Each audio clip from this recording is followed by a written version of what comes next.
What's going on, Bulls fans? Welcome into the Bulls Report. My name is Patrick Siepman, and coming up on today's show, we got a brand new Josh Giddey contract update coming in from Joe Cowley.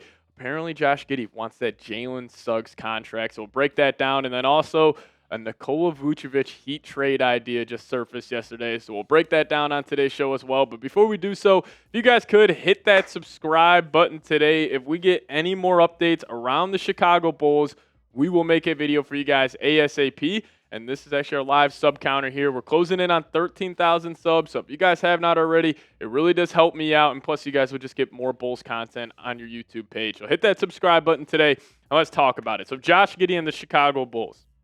Why have they not reached a contract extension just yet? Apparently there's a holdup, and they're just going back and forth negotiating. But we do have an update coming from Joe Cowley, as he said this. A source told the Sun-Times that the Bulls and Giddey's camp were having positive discussions, but Giddey still would like to get the Jalen Suggs contract of $30 million per year. Suggs was selected 5th overall in 2021, drafted by the Magic, and Giddey was taken at number 6. The Magic gave their floor general a 5-year, $150.5 million extension last offseason. Both players have had some growing pains and setbacks along the way, but Giddey and his representation feel that's where he should be also slotted. Now, Jalen Suggs is a tremendous basketball player. Defensive-minded guard, 6'5", really good size. He was awesome for Gonzaga, and he's had a really good NBA career so far. But this is his contract over the next 5 seasons. And I just want Bulls fans to imagine if this is what Josh Giddey's contract looked like, where this upcoming year, $35 million, then $32.4, $29.6, $26.8, then $26.7. Now, the Bulls could obviously work this differently, where it comes out to like a solid even $30 million per season for the next 5. But 5 years committed to Josh Giddey, similar to this Suggs deal, I got my question marks. And, honestly, I don't really love this Jalen Suggs deal for the Orlando Magic. And, if I had to go back, or if they had to go back, they probably would have offered him maybe $25 a year instead of $30 million a year.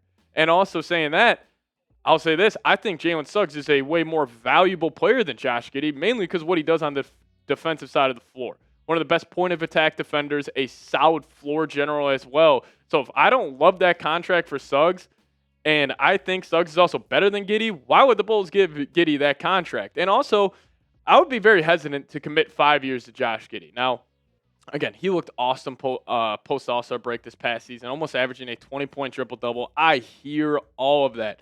But it almost feels like the Bulls are almost in a desperate situation. And the last time the Bulls were in this situation, it reminds me of these two contracts. Last summer, giving Patrick Williams a 5-year, $90 million deal. It's one of the worst contracts in the NBA. It's $18 million still for 4 more seasons. It's just a terrible deal. And then if we remember, funny enough, actually, Levine wearing a Kings jersey in this, but when the Kings gave Levine that contract offer of 5 for $215, the Bulls were in a desperate spot. They just traded Jimmy Butler for him. They needed to give him that money, so they just matched it. And I could see the Bulls, obviously it won't be 5 for $215, but what if some team like the Utah Jazz offers Giddey 5 for $150 and the Bulls are like, yeah, we kind of have to match that because we just traded Alex Caruso for him. So again, when you make contracts in the NBA and you are in a desperate spot, normally it ends up not working out. And again, that's where the Bulls have lived. And I've been getting comments on the show about Emmanuel quickly, and I just want to address this real quick. You guys are driving me up a wall. You guys keep on commenting, oh, well, Emmanuel quickly got 5 years, $162.5 million deal. Is that a good contract? No. Just because somebody else got that deal doesn't mean it would make the Josh Giddey contract look any better. The Raptors, they're one of the worst ran teams in the National Football or NBA. They gave Quickly a complete bag. So just because the Raptors gave Quickly that bag, should the Bulls give Giddey that bag? And I actually think Giddey's a better player than Emmanuel Quickly. Different styles of play. Quickly more of an offensive, scoring guard where, Giddey is just that playmaker, 6'8". But again, just because they gave Quickly that contract doesn't mean the Bulls have to give Josh Giddey a massive deal. But I'll say all that to say this. The more this drags out, as days go on, as I am still shocked it is July 8th and we haven't gotten that notification just yet, the more concerned I get about the Bulls overpaying. Because we just saw that Utah Jazz deal yesterday where now they have cap space to throw at Josh Giddey. What if there's another trade where a team's like, oh man, Josh Giddey's still out there? What if we shed some salary? We could go throw him an offer. And I just feel like we're going to get to a point, we'll get, breaking news. The whatever team is offering Giddey $30 million a year, and then the Bulls kind of got to hit that panic button and be like, well, we got to offer him that. I like Josh Giddey. I hope the Bulls can extend him on a 3-year, $75 million deal. I think that's more than fair. 25 per year. You're up for another contract in 3 seasons. He would still be 25 years old in the prime of his career. Then if he, outperforms that contract, then you go and throw him the bag. But if you give him 30 mil a year over 5 years, man, that's a big commitment. A big commitment for the Bulls. But let me ask you guys this.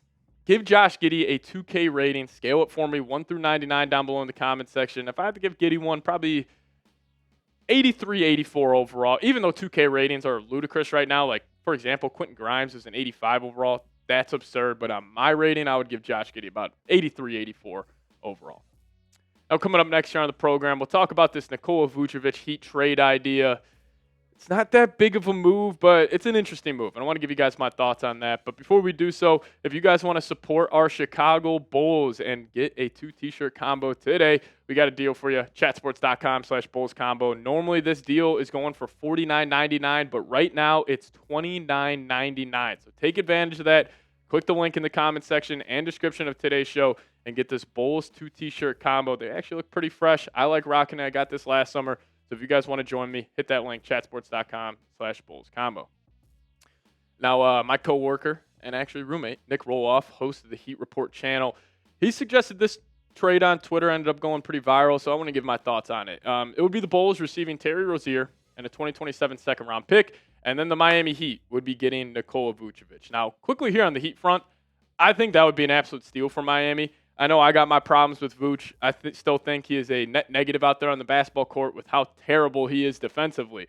But if you would pair Vooch up with Bam Adebayo, I actually love that front court for Miami. You got the defensive-minded guy in Bam. You got the offensive-minded guy in Vooch. And I think it would actually end up working out for the Heat. But on the Bulls side of things, I don't really hate or love this for the Bulls. Like, if this deal comes through, I'm like, all right, cool. The Bulls moved off Vooch for Terry Rozier, who's got a 1-year, $26 million expiring contract. You end up getting a second-round pick. It's not like I would be crashing out over it or, I'd be popping a bottle of champagne in excitement. I would really have no, strong opinion on it. But the one thing is, could you get more for Vooch? Like, is Vooch really worth a second-round pick and a matching expiring contract? Maybe he is. Clearly, the Bulls have had some troubles, moving him over the last couple of off seasons and trade deadlines, but could you get more for Vooch? I think maybe you could slightly, but again, I would rather just have the Bulls wait until the deadline. Like, roll with Vooch out until February comes along, and then maybe a team that's contending for a championship, maybe their center gets hurt or whatever it may be, and they throw the Bulls like a protected first-round pick. Like, I would rather just wait instead of get this guy, Terry Rozier, who he was terrible this past season for Miami. I mean, he was borderline unplayable. And I do think if the Bulls would pick him up, this would be a thing where Terry's just, sitting on the bench. Like, he would probably be that fifth guard for the Bulls behind, Ayo, Trey Jones, Giddey, and Kobe White. So it's not like Terry Rozier would come in and take, minutes or shots away from anybody. But, again, I would just rather have the Bulls wait. If they end up making this deal, though, it's not like I would be pissed about it. I've been wanting to move off Vooch for the longest time, and you would still get an expiring contract. And as we know, the Bulls are looking at that 2026 free agency. If they finally decide to spend money, as you will probably have $85 million in expiring contracts, so you have a ton of cap space. But I'll ask you guys this. I don't really have an opinion on it, but hey, if you guys do, let me know your thoughts down below. Would you accept this trade for Nikola Vucevic of Terry Rozier and a 2027 second-round pick? Give me an A for accept or give me a D for decline down below. Now, another friendly reminder, hit that subscribe button on your way out. We appreciate all the support on the channel as of late. You guys are the best. But if you guys haven't already, hit that subscribe button, and we'll see you guys next time. Go Bulls.